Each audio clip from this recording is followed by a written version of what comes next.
Hello and welcome to the Parker Files, where today we're going to be taking a look at the Hot Toys Red Skull, MMS 167.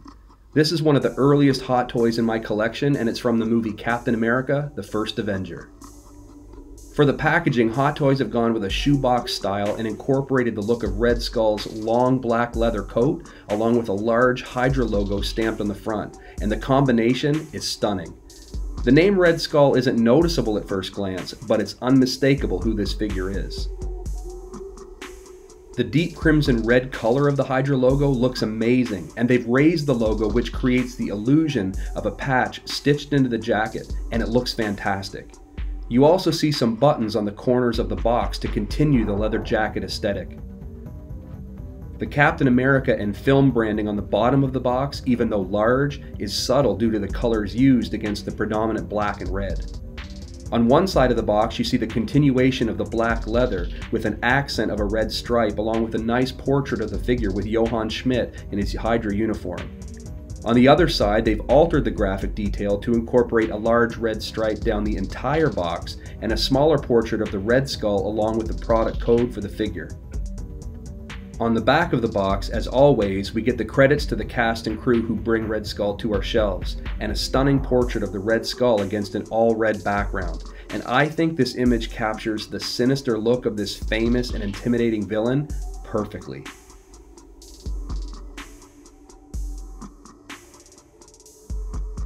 Opening up the outer shell of the box reveals another large image of Red Skull in his Hydra uniform holding the Tesseract. On the bottom there are some details of the release, along with a description of who the Red Skull is and how he came to be, which is a unique touch, and I like the callback it brings to old comic monologues and action figure cards. Alright, enough about the packaging. Let's open it up and see what's inside.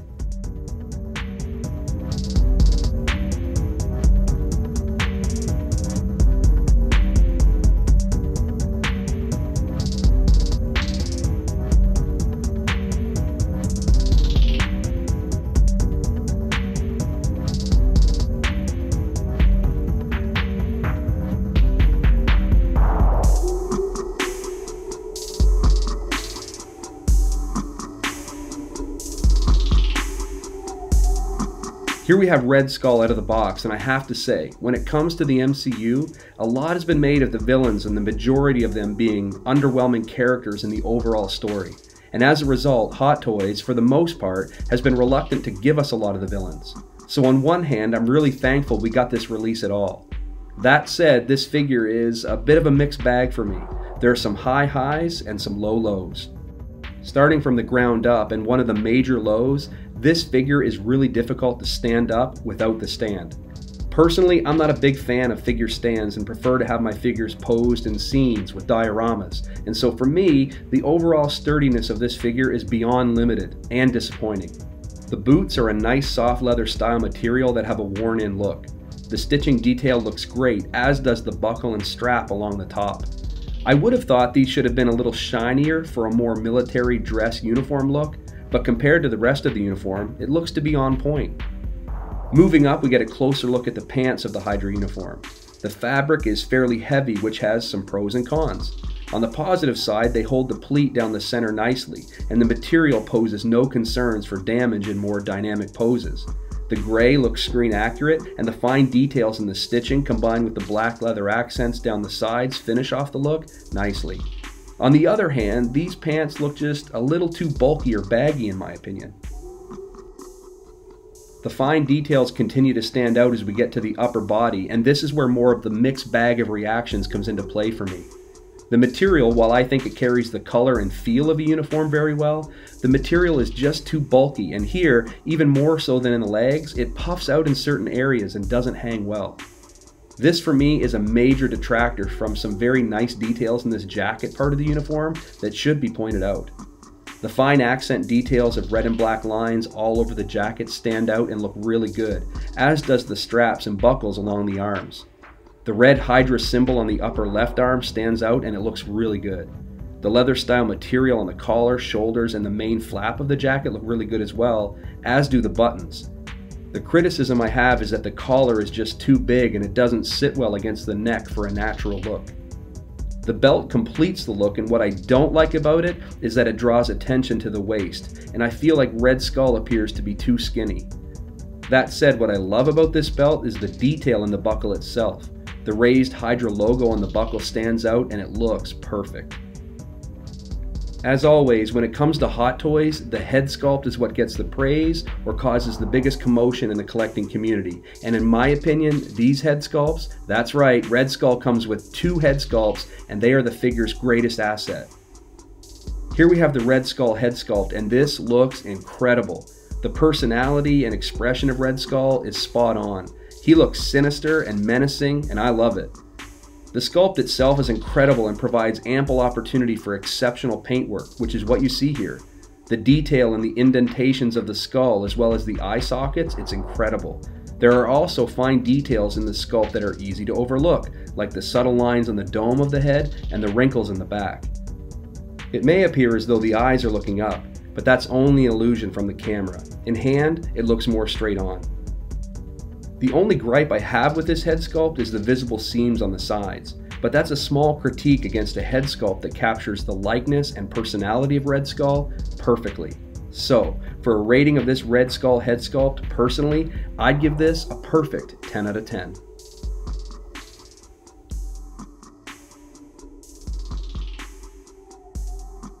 In terms of accessories, Red Skull doesn't come with a lot, though I can't think of anything else that they could have given us. Here we have Red Skull still in his Hydra uniform, but with the second head sculpt in his main accessory, what he was after the entire film, the Tesseract. Sadly, for such a focal point of the storyline of the film Captain America: The First Avenger, this accessory is simply underwhelming. It's a simple plastic cube with no detail. The color of it is even a little off. In certain light, it appears to be more of a green color than the blue, which would have been more screen accurate. I don't know how they could have done better with this accessory, and even though I'm glad to get it, it won't be an accessory that I'll use in my display. Moving up, we get a closer look at the head sculpt of Johann Schmidt, and I have to say, for an older release, this head sculpt is up there with some of Hot Toys' best. The likeness to Hugo Weaving is undeniable and incredible. The eyes, the wrinkles, the eyebrows, it's simply amazing. Like the other sculpt, the expression here captures the personality of the character perfectly. The paint app is flawless with some nice freckling and spotting. The detail in the hair is meticulous, and beyond the likeness, what's equally as impressive and notable is the scars under either side of Schmidt's ears where he takes off the mask. These scars are not the same sculpt, which is a nice, accurate, and realistic detail, and the paintwork, again, is fantastic. The only nitpick with this sculpt is the same as the other. It's the visible seam on the sides. It's unfortunate, but again, it's a small gripe. So with all that said, for a rating of this Johann Schmidt head sculpt, personally, I'd also give this a perfect 10 out of 10. Here we have Red Skull in his more iconic look. The addition of the long leather trench coat along with his handgun and Red Skull head sculpt, it caps off this look, and all together, he looks phenomenal. Zooming in to get a closer look at the lower part of his jacket, then you can see that unlike the Hydra uniform, this is less bulky, and it makes Red Skull look sleeker and more sinister. The lines on the bottom part of the coat hang really well due to the number of seams, and I love the detail in the stitching, specifically in the front flaps where we get the lower buttons, and the front of the upper legs and sides where we see some more subtle stitching and a nice red accent line. The upper of the coat looks a little big, and this is due in large part to the bulk of the Hydra uniform. This jacket is tight and it's a bit difficult to get on, and even after futzing with it for a little while, it just doesn't hang perfectly in the areas that it should, and this is most obvious in the shoulder area. The upper straps of the coat don't hang on the shoulder line, but instead hang off to the sides. It's a little unsightly, but it's not terrible. The stitch work in the back brings some nice detail and creates some nicely tapered V-lines that give some personality to this jacket. The color of the coat is a little puffy and oversized, but it's covered up well by the various lines, tapers, buttons, and buckles. The Red Skull insignias on his upper arms stand out really well, as do the red accents on his cuffs. Like the jacket itself, the belt is a little difficult to get on, but after you see it on, the raised buckle on this belt completes the iconic look and it brings it all together. You see in this pose the articulation in the shoulders and arms. It isn't terrible, but slightly hindered by the jacket. You also see a couple of the different hands he comes with. A more natural open hand, of which there are two, a right hand to hold the Tesseract, which was shown earlier, and a hand to hold the handgun, which you see here. The detail on his gloves are really good, and considering they're just simple black gloves, it's the sculpt of the stitching that really stands out and makes these gloves look so realistic. The pistol has some nice detail work to it, and even though I don't know what type of gun this is modeled after, it is obvious that the Red Skull modified it to harness some of the power of the Tesseract. You see some nice gold and blue paintwork along with the addition of some cables running around the gun itself and up the barrel. The blue on the right side of the gun and the bullet chamber stands out nicely, reflecting the power from the Tesseract, and the gold on the top is some nice detail work as well. Captain America: The First Avenger was the 5th movie in the MCU, and this figure's faults, in my opinion, are simply a reflection of the advancements Hot Toys has made since this film debuted. The weak joints of this figure are common for this era of release, as is some of the tailoring faults detailed in this review. That said, for all the progress Hot Toys has made in these areas, there is very little that could be done today to better the 2 head sculpts that have come with this release. The Red Skull is an iconic villain, and while I wish he had a more recurring role in the MCU, I am thankful that because of Hot Toys, he is a constant in my collection. So, all in all, after looking at Red Skull and everything he comes with, I'd rate this figure a total 8.5 out of 10. I hope that you've enjoyed this video and that you want to stay tuned for more. If so, take a second and hit that subscribe button. There'll be more 6-scale figures and diorama reviews coming your way. Until then, stay safe and collect because you can.